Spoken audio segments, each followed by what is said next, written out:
नमस्कार दोस्तों, जयवाल पॉइंट के यूट्यूब चैनल में आप सभी का स्वागत है। देखिए फ्रेंड्स, आज की इस वीडियो में हम बात करने वाले हैं आरआरबी एनटीपीसी के रिगार्डिंग। आरआरबी एनटीपीसी में एक सेफ स्कोर, आप टारगेट स्कोर क्या लेकर के चल सकते हैं। ठीक है दोस्तों, चैनल पर नहीं है तो चैनल को सब्सक्राइब जरूर कर दीजिएगा। चलिए बात करते हैं दोस्तों। देखिए, इस बार का जो कंपटीशन लेवल है वो पिछले साल से बिल्कुल अलग है। आप पिछली बार की कट ऑफ से इस बार की तुलना नहीं कर सकते, खास करके सीबीटी 1 की तो बिल्कुल भी आप लोग तुलना नहीं कर सकते।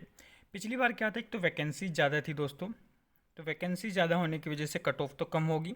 दूसरी बात, 12th लेवल और ग्रेजुएशन लेवल का एक ही एग्ज़ाम हुआ था, उसके हिसाब से ही 20 गुना बच्चे पास हुए थे। पिछली बार कितने, 20 टाइम, यानी कि 20 गुना बच्चे पास हुए थे। और इस बार 15 गुना बच्चे होंगे। यहाँ से भी आप यानी कि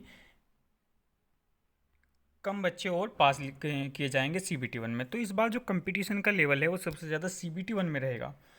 सीबीटी 1 में रहेगा क्योंकि सीबीटी 1 में आपको 15 गुना लिया जाएगा, और जो ग्रेजुएशन की वैकेंसीज़ हैं उन्हीं वैकेंसीज़ के हिसाब से, और जो 12th लेवल की वैकेंसीज़ हैं उसमें उसकी वैकेंसी के हिसाब से। पिछली बार क्या हुआ था, ग्रेजुएशन और 12th लेवल का एक ही एग्ज़ाम हुआ था और उसमें टोटल 20 टाइम बच्चों को लिया गया था। ठीक है दोस्तों, तो काफ़ी कम कट ऑफ गई थी। हैंडीकैप कैटेगरी में तो लगभग सभी जोन्स में कम कट ऑफ गई थी, एक दो जोन को छोड़ करके, और सभी बच्चे ज़्यादातर सीबीटी 2 उनको देने को मिला था। सीबीटी 2 में बैठे थे सभी बच्चे लगभग।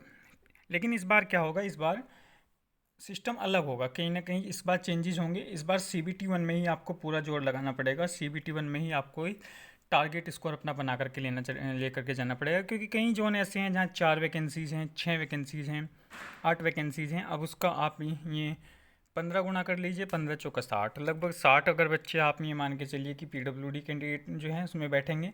60 तो ये, अगर कहीं 4 वैकेंसीज हैं 60 बच्चे तो बैठेंगे, यानी कि ये पीडब्ल्यूडी कैंडिडेट में ही अपनी। और प्लस में जा सकते हैं इसमें कुछ बच्चे आपके जर्नल कैटेगरी में, लगभग 30-40 बच्चे आप ऐसे मान करके चल सकते हैं। तो 100 बच्चे आप मान के चल सकते हैं कि एक जोन में अगर 4 वैकेंसीज हैं तब पास हो सकते हैं। मैं ये, वैसे तो 60 होंगे अपनी कैटेगरी, लेकिन कुछ बच्चे ऐसे होंगे जो कि थोड़ा सा अच्छे नंबर से पास हो जाएंगे, तो वे जनरल कैटेगरी में भी चले जाएंगे वो। फिर बाद में जो है, अगर सीबीटी 2 में ये बच्चे अगर यहाँ से कम हुए और इन्होंने पीडब्ल्यूडी की कट ऑफ क्लियर कर दी, तो फिर ये पीडब्ल्यूडी की कट ऑफ में रहेंगे।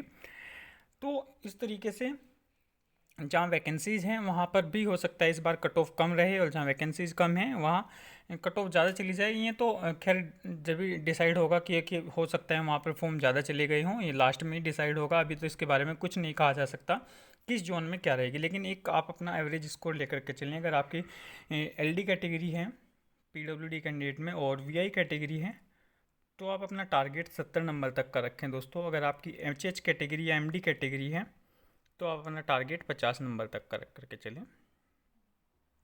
अभी से ही एक स्कोर लेकर के चलें, लो स्कोर।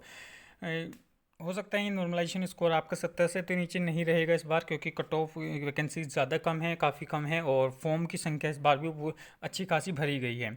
फॉर्म भरने में कोई कसर नहीं है पीडब्ल्यूडी कैंडिडेट की भी। पीडब्ल्यूडी कैंडिडेट ने भी काफ़ी लोगों ने, सभी लोगों ने लगभग, जो भी प्रिपरेशन कर रहा है या नहीं भी कर रहा है, उन लोगों ने रेलवे का फॉर्म फिलअप किया है। ऐसे ही रेलवे का फॉर्म फिल पहले भी हुआ था।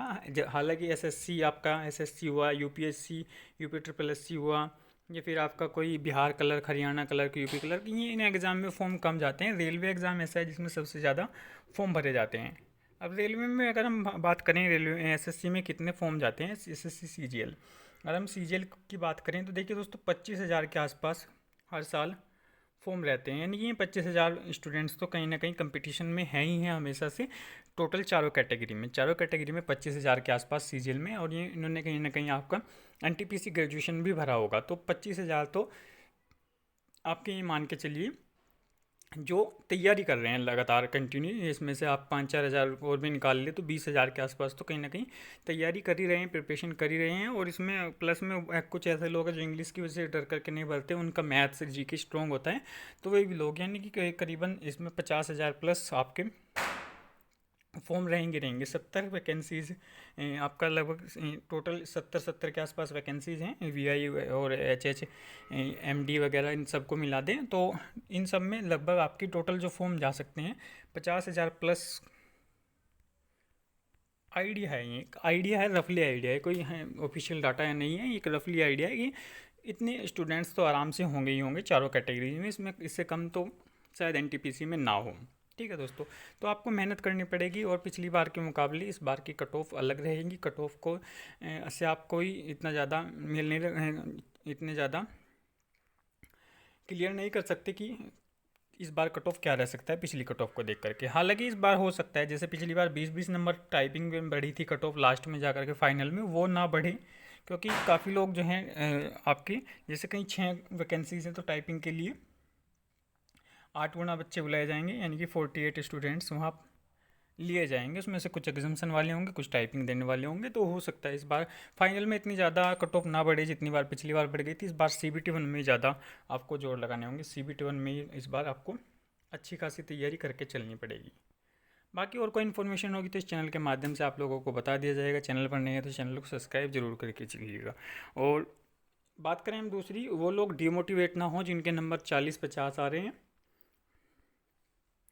क्योंकि 40-50 नंबर पे हो सकता है आपका जोन आपने ऐसा चुन लिया हो कि वहाँ कट ऑफ 50 नंबर ही रहे, और या फिर 50 नंबर आपके आए, 10 नंबर नॉर्मलाइजेशन मिल करके 60 नंबर पे आपका CBT 1 क्लियर हो जाए। तो डीमोटिवेट तो किसी को भी नहीं होना है कि अभी 70 नंबर नहीं आ रहे, आप इस बात को सोच करके डीमोटिवेट हो नहीं। आपका जो स्कोर आ रहा है उससे आप बढ़ाने की कोशिश कीजिएगा, इंक्रीज़ करने की कोशिश कीजिएगा, डीमोटिवेट मत होइएगा कि नहीं इतने मार्क्स नहीं आ रहे हैं। ज़रूरी नहीं है कि हर एक जोन की हालत ऐसी रहेगी, जोन टू जोन डिपेंड करेगा, और आपका वैकेंसीज़ के ऊपर भी डिपेंड करेगा कि आपके जोन में कितनी वैकेंसीज़ हैं, और बाकी पेपर का लेवल, ये सब चीज़ें डिपेंड करती है। ठीक है दोस्तों, धन्यवाद।